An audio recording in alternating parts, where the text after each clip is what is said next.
അപര സ്ഥാനാർത്ഥികൾക്ക് ഹൈക്കോടതിയുടെ രൂക്ഷ വിമർശനം. അപരന്മാരെ നിയോഗിക്കുന്നത് ജനാധിപത്യത്തെ കൊല ചെയ്യുന്ന നടപടിയാണ്. എല്ലാ രാഷ്ട്രീയ പാർട്ടികളും ഇത് ചെയ്യുന്നുണ്ട്. അപര സ്ഥാനാർത്ഥികളെ നിയോഗിക്കുന്നത് തടയണമെന്നും തൃപ്പൂണിത്തുറയിലെ NDA സ്ഥാനാർത്ഥിയുടെ ഹർജി പരിഗണിക്കവേ കോടതി നിരീക്ഷിച്ചു. അഞ്ജലി നായർ എന്ന പേര് ബാലറ്റിൽ ഉൾപ്പെടുത്തണം എന്ന സ്ഥാനാർത്ഥിയുടെ ആവശ്യം പരിഗണിക്കണമെന്ന് തെരഞ്ഞെടുപ്പ് കമ്മീഷന് കോടതി നിർദ്ദേശം നൽകി. ഗോപിക അരവിന്ദ് ചേരുകയാണ് വിവരങ്ങളുമായി. ഗോപിക, ഈ അപരന്മാർ ജനാധിപത്യത്തെ കൊല ചെയ്യുന്നു എന്നാണല്ലോ ഇപ്പോൾ കോടതി നിരീക്ഷിച്ചിരിക്കുന്നത്. അതോടൊപ്പം തന്നെ അഞ്ജലി PV എന്ന പേര് മാറ്റി അഞ്ജലി നായർ എന്നുള്ള പേര് തന്നെ വേണം എന്നുള്ള ആവശ്യം പരിഗണിക്കണം എന്നാണ് ഇപ്പോൾ കോടതി നിരീക്ഷിച്ചിരിക്കുന്നത്. മറ്റെന്തൊക്കെ കാര്യങ്ങളാണ് കോടതി പറഞ്ഞിരിക്കുന്നത്?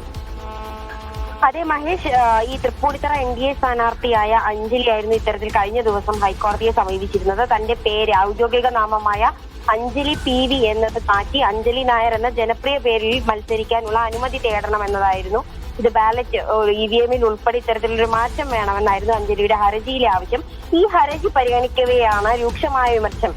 ഈ അപര സ്ഥാനാർത്ഥികൾക്കെതിരെ രൂക്ഷമായ വിമർശനം ഹൈക്കോടതി ഉന്നയിച്ചത്. അതായത് ഈ അപരന്മാരെ നിയോഗിക്കുന്നത് ജനാധിപത്യത്തെ കൊല്ലുന്ന ഒരു നടപടിയാണ്. ഇത് വോട്ടർമാരെ ആശയക്കുഴപ്പത്തിലാക്കുന്നതാണ്.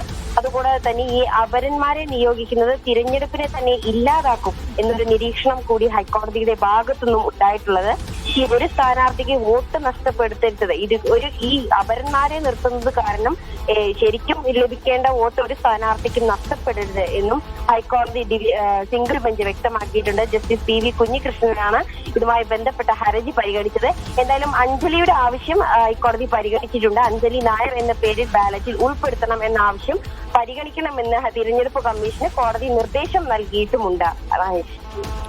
ഹൈക്കോടതിയുടെ സുപ്രധാനമായിട്ടുള്ള നിരീക്ഷണമാണ്. അപര സ്ഥാനാർത്ഥികളെ കടുത്ത ഭാഷയിൽ വിമർശിക്കുകയും ചെയ്തു ഹൈക്കോടതി.